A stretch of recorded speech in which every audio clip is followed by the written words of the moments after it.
How to attract and retain customers. Basic principles for business growth and success. Wow, we are on part 5. Let's go. And we're talking about retention management itself. Now let's take a look at this diagram. Basically, this is another representation of your customer's life cycle. So the customer spend goes this way. This is your new customer over here. And what we want to achieve is that we want to churn the customer. We want the customer to remain in this cycle. These are our most valuable customers, the ones that buy again and again and again and again. These are the people that make referrals. These are the people that are in love with us. These are our friends. We want to maintain those relationships. Now, when the customer has made a purchase, there is a risk that he takes off and goes elsewhere. Maybe he's enticed by competition. You want as much as possible to avoid your customer escaping through this channel. You want to increase the frequency and increase the spend of the customer as much as possible, because that's how you make sales. So that is the discussion around this slide. So how do we manage retention? We need to keep the customers in the churning loop. Keep repeating their purchases with us. Now, it's obviously easier to achieve for certain type of products, like I mentioned earlier, products that are, consumables, for example. Of course, that will be easier to get. It's easier to get someone to buy a tube of toothpaste again and again and again than it is to get a customer to buy the same car, or buy a car from you again and again. But however, we do want to encourage repeat purchases again and again and again. So you need to create the connection with your customer to ensure that that happens. You have to strive to reduce or eliminate the risk of the customer being taken away by competition. We've had a lot of discussion about keeping the customer, getting the customer to pay, to buy again and again. Why is customer retention so important? Lady Shayo, can't we just look for new customers all the time? Well, I'll tell you why it's important. First and foremost, it's obviously cheaper to have a repeat customer than going out there to look for a new one. Remember the saying that a bird in hand is better than 20 in the bush. Obviously, you've already got the customer. The customer has already purchased from you. The customer already understands the system. The customer knows that your product or your service already meets his or her need. So all of that initial conversation is over. All the customer needs to do is repeat, order the item again, and get the even for you, the supplier, it's easier for you to serve an existing customer. You've already got his details. You already know what the customer wants. Maybe there's a little, maybe you have to tweak the order to some specification or the other. You already know all of that details. So obviously it's a lot cheaper, to keep your existing customers. Better return on investment, of course, because you've already invested in that customer. You've already taken the pains at the initial stage. So of course, the more times the customer buys, each time the customer buys repeatedly. No, let me put that properly now. Each time the customer buys, it's the cost to you, the vendor, is going to reduce. Every time the customer buys, the cost to you, the vendor, is because you are spending less on marketing that particular customer. Mind you, I did say do not neglect your existing customers. You have to nurture them and ensure that they get maximum service from you. Pay them a lot of attention, but it's not like you have to market them all over again from the start. Obviously, it's a whole lot easier. And they are the ones that will give you more referrals because they are familiar with you.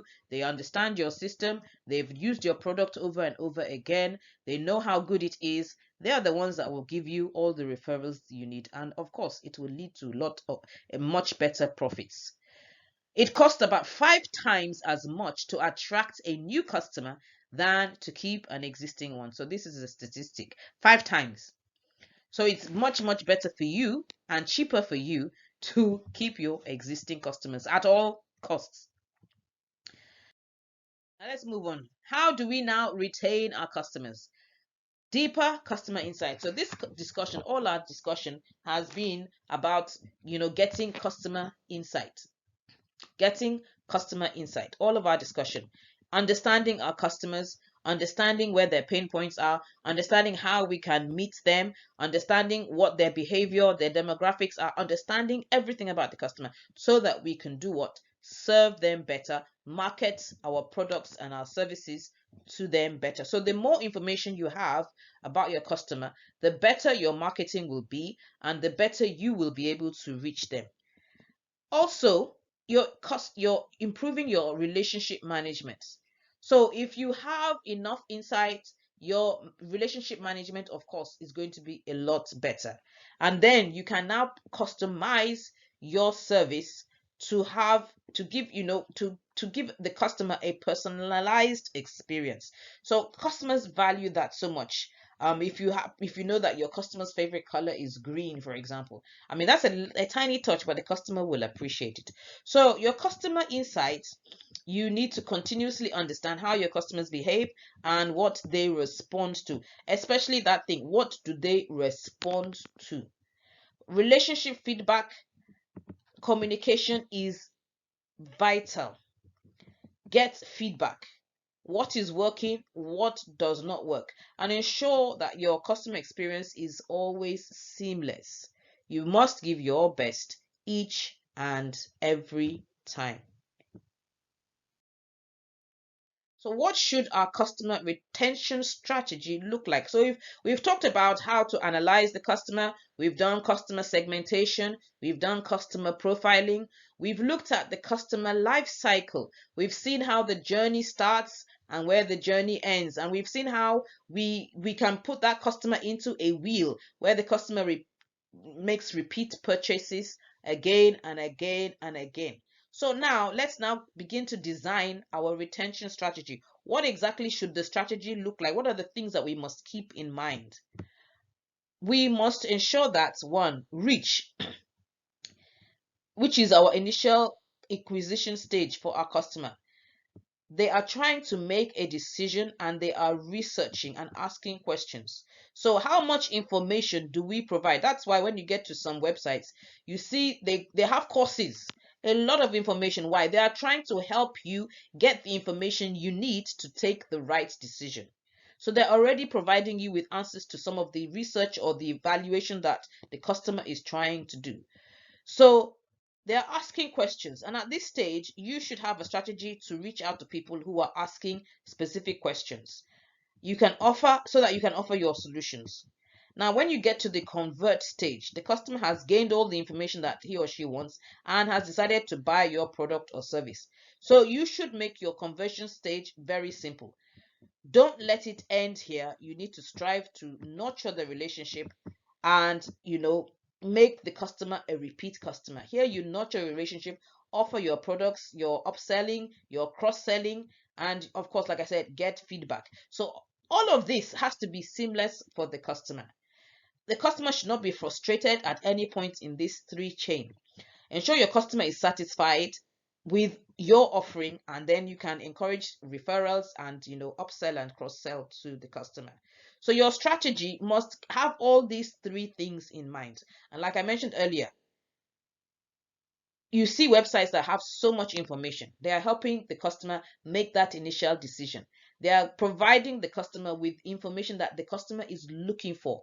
How do I polish my shoes? Okay, I want to buy polish.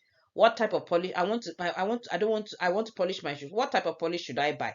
How easy is it to use the polish? How do I even use these different types of polishes? The customer is confused. So I sell polish. I'm going to put all of that information on my website. I'm going to tell the customer that there is wax polish, there is liquid polish, there is polish brush, or what different types of polish there are.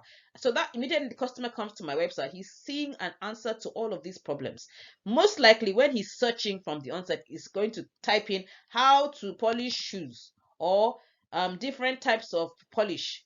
Whatever he types, I'm going to make sure that my website has all of that information already there, so that the customer says, okay, I've landed on Lady Sha's website. I was looking for types of polish and I've landed on her website.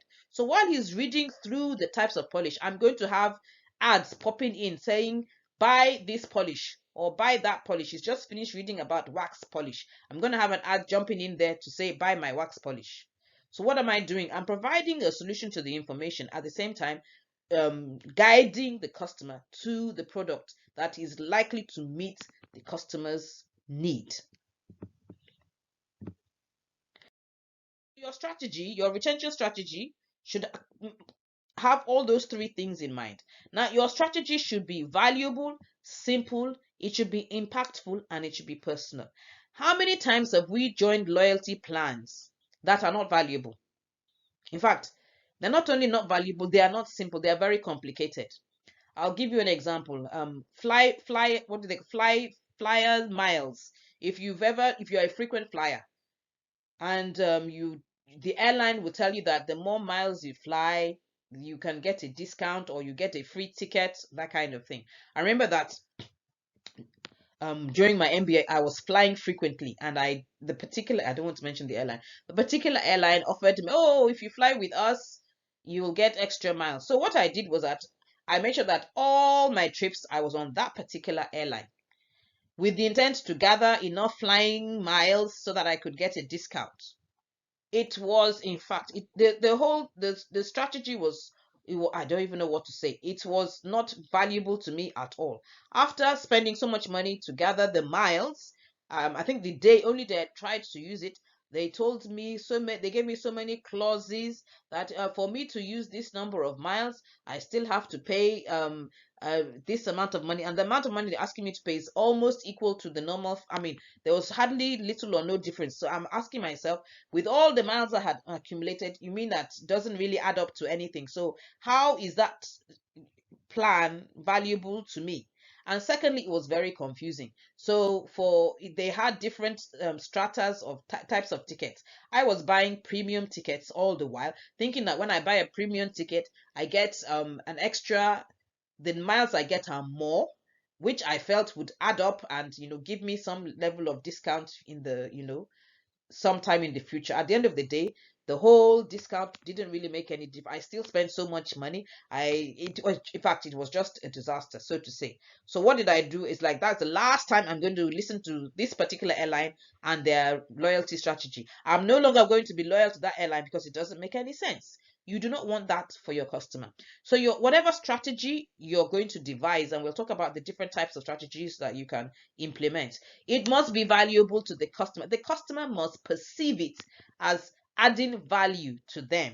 So if you're coming up with if you're coming up with a loyalty plan and you're telling your customer, if you spend X amount, you get 10% discount, the customer must perceive the value in that. And it should be simple. Whatever strategy you are using to encourage a repeat purchase, it shouldn't be so complicated that the customer has to bring out a calculator and begin to calculate and dissect the whole process. You want it to be very straightforward and simple and easy to understand. It must be impactful, and finally, it must be personal to the customer. It must meet the customer's need. The customer must feel happy that, yes, I'm buying a product from this person, and guess what? If I buy two, I get one free. Simple, beautiful. Customer probably already has his eye on a particular item that he's going to pick once he gets he's qualified for that discount, or or that gift, or whatever it is. So make it valuable, simple, impactful, and of course personal. We're going to go in the next session. We'll talk about the various types of strategies we can deploy, or we can use to ensure that we get repeat purchases from our customers.